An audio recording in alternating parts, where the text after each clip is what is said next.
का ये budget interim budget तो है ही, लेकिन ये बजट इंक्लूसिव और इनोवेटिव बजट है। इस बजट में कंटिन्यूटी का कॉन्फिडेंस है। ये बजट विकसित भारत के 4 स्तंभ युवा, गरीब, महिला और किसान सभी को एम्पावर करेगा।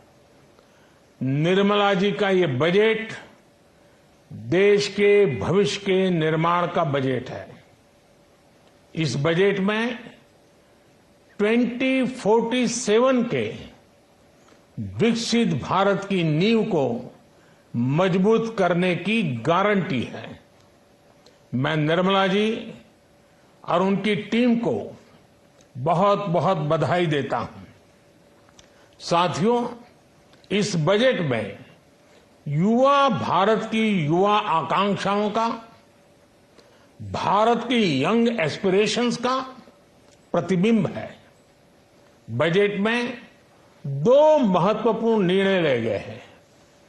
रिसर्च और इनोवेशन पर 1 लाख करोड़ रुपए का फंड बनाने की घोषणा की गई है।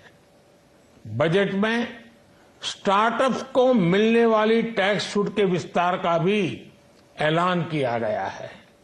साथियों, इस बजट में फिस्कल डेफिसिट को नियंत्रण में रखते हुए कैपिटल एक्सपेंडिचर को 11,11,111 करोड़ रुपए की ऐतिहासिक ऊंचाई दी गई है। अर्थशास्त्रियों की भाषा में कहें तो एक प्रकार से स्वीट स्पॉट है। इससे भारत में 21वीं सदी के आधुनिक इंफ्रास्ट्रक्चर के निर्माण के साथ ही युवाओं के लिए अनगिनत रोजगार के नए अवसर तैयार होंगे। बजट में वंदे भारत स्टैंडर्ड की 40,000 आधुनिक बोगियां बनाकर उन्हें सामान्य यात्री ट्रेनों में लगाने का ऐलान किया गया है। इससे देश के अलग अलग रेल रूट पर करोड़ों यात्रियों में आरामदायक यात्रा का अनुभव बढ़ेगा।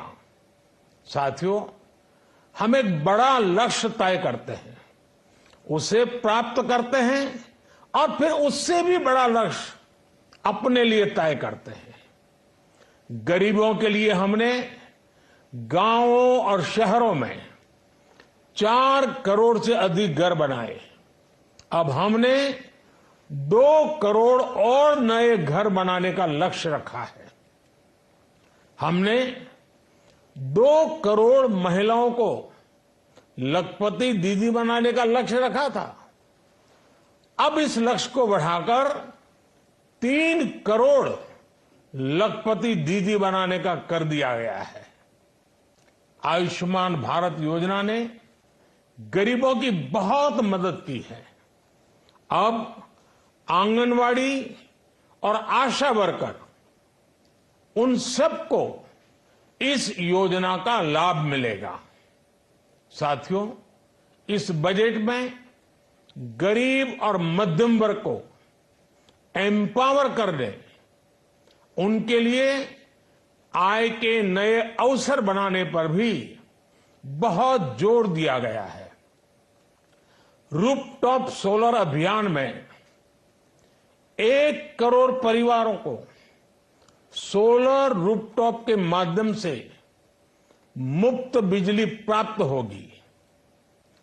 इतना ही नहीं, सरकार को अतिरिक्त बिजली बेचकर लोगों को 15 से 20 हजार प्रति वर्ष की आय भी होगी और ये हर परिवार को होगी। साथियों, आज जिस इनकम टैक्स रेमिशन स्कीम की घोषणा की गई है, उससे मध्यम वर्ग के करीब 1 करोड़ लोगों को बड़ी राहत मिलेगी। पिछली सरकारों ने सामान्य मानवी के सिर पर दशकों से ये बहुत बड़ी तलवार लटका कर रखी थी। आज इस बजट में किसानों के लिए भी बहुत महत्वपूर्ण और बड़े निर्णय लिए गए हैं। नैनो डीएपी का उपयोग हो, पशुओं के लिए नई योजना हो, पीएम मत्स्य संपदा योजना का विस्तार हो और आत्मनिर्भर ऑयल सीड अभियान हो। इससे किसानों की आय बढ़ेगी और खर्च कम होगा।